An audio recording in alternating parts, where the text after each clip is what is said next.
Oui, mes chers compatriotes, le lot tozali le 17 janvier 2023, tozali mardi, après ultimatum oyo société civile du Grand Est, donc particulièrement dans la ville de Goma, epesaki gouvernement congolais kosengaki non, kosengaki batroupe oyo ya EAC, donc les troupes Kenya balongwa na kati ya mboka na biso. Tomoni gouvernement na biso vraiment elingaki te koyokela population na bango yango, ultimatum esili donc toyebi biso nyonso ke non, maire de la ville ya Goma auti kopekisa marche oyo ezalaki organisée par la société civile, mais la population vient de déterminer que lobby eza marche kosenga retrait ya EAC parce que population ezokoakize ke EAC, donc les troupes de l'Est Africa Community, yango nde ezokofournir sikoyo M23 kopesa yango mandoki na makambo tu.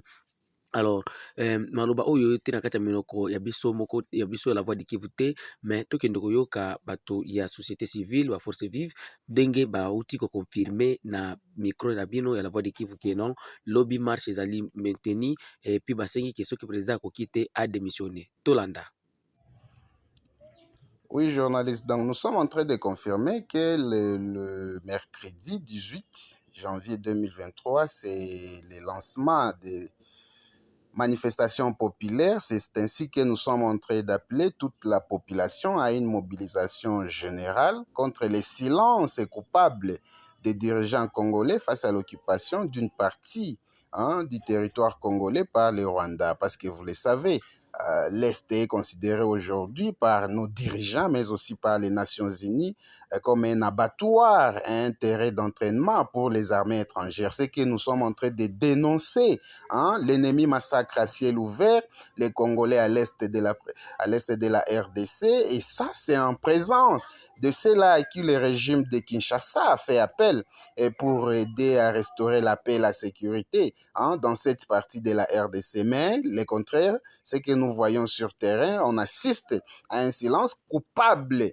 y compris des autorités compétentes, pour ne pas parler des dirigeants congolais, alors qu'ils ne cessent d'assister passivement au massacre de son population, de son peuple qu'ils sont censés protéger. Or, c'est pourquoi nous sommes en train de dire que l'Est de la RDC est devenu la porte d'entrée de l'enfer.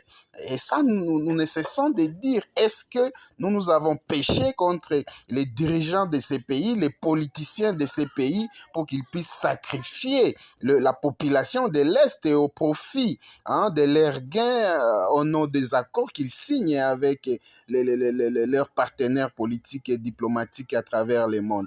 Et si l'on ne se bat pas aujourd'hui, mais c'est les journalistes, pour libérer notre chère patrie qui est envahie, personne ne viendra le faire pour nous. N'est-ce pas la MONUSCO, la force FAIB et aujourd'hui la force régionale de l'EAC dont les Kenya nous l'ont prouvé. Personne ne peut se battre pour l'intérêt du Congo si ce n'est pas par les Congolais. C'est pourquoi il faut être, je dirais, il faut être naïf et pour croire que le voisin peut venir t'assister ou t'assurer la sécurité alors que tu dors aisément sur ton lit, alors que tes frères et sœurs sont massacrés chaque jour, qui passent dans les territoires notamment de l'Ituri, de Beni, de Rutshuru, Nyiragongo et partout à l'est et même dans les sites Kivu. Le monde voit en nous Congolais un peuple qui rêve debout. C'est pourquoi nous continuons à subir ce massacre, cette humiliation de la part du petit Rwanda. Pour quel amour un blanc ou un Kenya peut quitter son pays pour un peuple inconscient, incapable de prendre même en charge sa destinée? Nous devons nous réveiller, chers Congolais, et prendre les choses en main, parce que nous devons défendre à tout prix notre chère patrie, la RDC. Les grandes puissances n'ont aucune considération aujourd'hui vis-à-vis de nos dirigeants parce que ils ont eu toujours à signer des deals pour accéder au pouvoir avec ou sans mérite. C'est le peuple congolais. Il est de la responsabilité du peuple congolais de prendre conscience et se battre pour se libérer afin de mettre un garde-fou face aux prédateurs qui corrompent toujours nos dirigeants et qui sont égoïstes, tenant à devenir trop riches, plus que même les pays, et deviennent des milliardaires au prix du sang des Congolais. Et puis ils jouent à l'hypocrisie comme s'ils n'en savent rien. Ça, c'est l'hypocrisie que nous devons dénoncer aussi. Ils sont complices et ils ont même des accords signés toujours en secret avec ceux qui tiennent le pouvoir, à ceux qui tiennent à occuper nos terres, pour piller en instaurant une terreur permanente et à l'Est notamment pour imposer le règne notamment de sanguinaires, comme ça a été le cas avec les génocides au Rwanda. Ce sont les mêmes techniques, ce sont les mêmes méthodes. Alors nous devons les dénoncer. Ils sont même prêts à tout sacrifier. Comme c'est le cas aujourd'hui avec Beni Ituri devenu l'abattoir permanent seulement parce qu'ils font imposer les Bakurima, ce que nous appelons les Bakurima, les Rwandais qui ont quitté leur territoire et ils n'ont pas là où aller, et ils veulent venir les imposer, les implanter, ils les transplantent et donc ils veulent les transplanter sur le territoire congolais et dans la région et particulièrement à l'est. C'est le même calcul pour les restes de la province du Nord Kivu et dans les sites Kivu, avec l'arrivée annoncée de faux réfugiés congolais vivant au Rwanda. Paul Kagame joue à l'hypocrisie et il sait bien qu'il a des accords avec les régimes en place, et ce qui lui donne le courage, les ailes de dire tout haut, les hauts des tribunes chez lui au Rwanda, que non, lui, il a la solution au problème du Congo, alors que c'est lui le problème, c'est Kagame le problème, avec le peuple qui l'écoute et qui manipule pour maintenir le Congo dans un chaos permanent sur le plan sécuritaire et économique, et pour qu'il bénéficie et pour servir ces maîtres qui les financent et pour déstabiliser la RDC. Et heureusement, nous savons bien que la RDC n'a pas de réfugiés au Rwanda. Et nous dire le contraire, c'est une provocation à laquelle nous agirons comme Congolais, même avec violence, pourvu que le Congo ne soit pas infiltré comme dans le passé. Ainsi donc, il est temps de nous mobiliser pour ces nouvelles manifestations populaires qui s'annoncent à partir donc de ce mercredi 18 janvier 2023 pour dénoncer à haute voix ce message ou ce massacre, voulais-je dire, continu de Congolais à l'est du pays, et dire ainsi non au plan de balkanisation qu'exécute Paul Kagame, avec notamment l'appui de ZISA, de l'Allemagne, de la France, de l'Angleterre, mais aussi de l'ONU, qui tiennent à maintenir la RDC dans un chaos permanent. Je dis bien permanent, pour piller nos ressources minérales et imposer une loi d'accorder des terres aux Rwandais jusqu'à l'accomplissement du plan de la balkanisation. Nous devons dire aussi non clairement au président Félix Tshisekedi, s'il est incapable ou incompétent pour ramener la paix à l'Est, tel qu'il a promis lui-même avant qu'il n'accède au pouvoir pendant la campagne électorale. Il nous a dit que dans quelques mois, il va nous ramener la paix, le massacre de Beni cesseront, mais aujourd'hui nous voyons que le massacre a pris une allure inquiétante. C'était dans une région seulement de Beni, aujourd'hui ça a pris tous les territoires de Beni et même Butembo et tout l'Ituri, n'en parlons pas. Aujourd'hui c'est Rutshuru aussi, avec le massacre de Kishiche et de Bambou. Ça c'est inconcevable ça.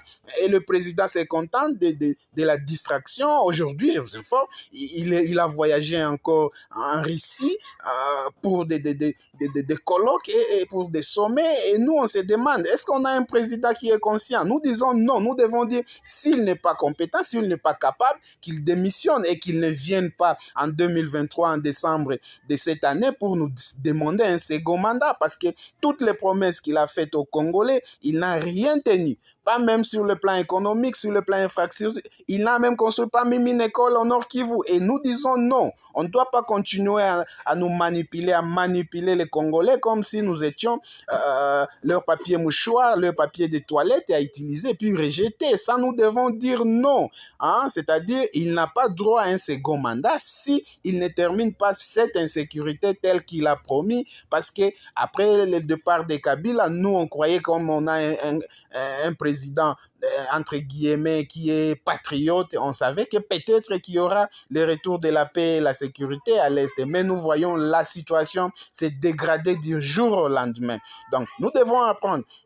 Nous devons apprendre à rendre nos dirigeants plus redevables, hein, pour qu'ils puissent commencer à respecter le peuple congolais, qu'ils qualifient de naïfs, hein, dans les salons politiques pendant les réunions, et qui voient un venant de nulle part prendre le pouvoir, et puis il devient milliardaire en une année, seulement une fois au pouvoir, sans que l'on lui demande par quelle magie cela est possible. Donc nous devons quitter les sommets, chers Congolais, car l'heure est très grave à l'Est et l'ennemi tient à nous distraire davantage.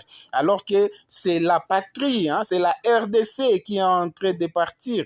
Et le régime de Kinshasa assiste impuissamment à cette situation parce qu'il en est peut-être pour quelque chose. C'est-à-dire, à moins que nous soyons d'accord que ce sont les voisins qui puissent venir combler les besoins de nos femmes dans nos maisons. Et ça, nous devons dire non. Ça, c'est une humiliation. Comment on peut nous convaincre aujourd'hui que ce sont les Kenyans, que ce sont les tels, ce sont les Blancs qui peuvent nous amener la paix, nous ramener la paix. C'est pourquoi nous devons nous mobiliser, nous devons communiquer au monde aujourd'hui. Ni t'étais les résistants patriotes aujourd'hui qui résistent face à la progression des terroristes du M23. Aujourd'hui, tout l'Est serait déjà parti parce que c'était ça le plan de Kagame avec les accords qu'il a eu avec ses partenaires politiques. Et ça, c'est la résistance populaire qui fait à ce que nous puissions voir aujourd'hui les plans de l'ennemi être déjoués. Ils sont coincés dans les territoires de Rutshuru, une partie même de Rutshuru et une petite partie de Nyiragongo. Alors on se demande quel est le rôle maintenant de nos dirigeants, de notre gouvernement qui devrait tout mettre en œuvre afin que nous puissions voir toutes les zones occupées aujourd'hui par les terroristes du M23 puissent être récupérées et permettre à ces populations congolaises ayant fui ces combats imposés par Kagame pour qu'ils puissent revoir aussi leurs familles ou qu'ils puissent enterrer même les leurs qui ont été massacrés dans les territoires de Rutshuru occupés par les terroristes du M23. Donc, voilà donc ce qui doit constituer un socle pour un raisonnement de chaque Congolais pendant cette période où le pays est agressé et nous devons tous, partout là où nous sommes, au Nord Kivu, au Sud Kivu, à Ituri, à Kinshasa, à Kisangani, à Lubumbashi, tous nous devons nous mobiliser parce qu'il y a certains Congolais qui pensent que la situation qui se passe ici à l'Est, ça ne concerne que le Nord Kivu peut-être ou l'Ituri peut-être. Mais je dois rappeler ici que le plan n'était pas de prendre seulement Rutshuru, mais le plan c'est de prendre toute la partie est de la RDC jusqu'à imposer une partie, un pouvoir aux Rwandais de contrôler une partie du territoire congolais. C'est aussi ça le plan de la balkanisation en cours et qui est en train de s'accomplir à pas de géants parce que nous voyons les dirigeants congolais n'aménagent aucun effort pour rassurer les Congolais de l'Est particulièrement qui sont victimes et qui ont besoin de la mobilisation de tous les Congolais de partout pour manifester à partir de ce 18 janvier 2023 pour solidariser avec le peuple meurtri depuis des années. Hein, comme vous savez, l'histoire doit nous rappeler que nous sommes dans un malheur permanent ici à l'Est. Il y a plus déjà de 10 millions de Congolais qui ont déjà péri dans ce massacre imposé par le régime de Paul Kagame. Et ça, nous devons dire non. C'est comme un peuple, nous devons nous lever, nous devons faire pression aux dirigeants pour qu'ils mettent tous les moyens, afin que nous puissions voir maintenant les FARDC dotés de tous les moyens et que le commandant suprême, le chef de l'État, Félix Tshisekedi, parce que c'est lui le garant de la nation, c'est lui le chef numéro 1 de FARDC, qu'il puisse donner le go pour que nous puissions voir le FARDC mener maintenant, dès maintenant, les opérations offensives pour récupérer ou pour libérer les zones sous occupation du M23 avec l'appui du Rwanda. Voilà donc le message que lance la Véranda Mutsanga à partir du Nord Kivu par l'entremise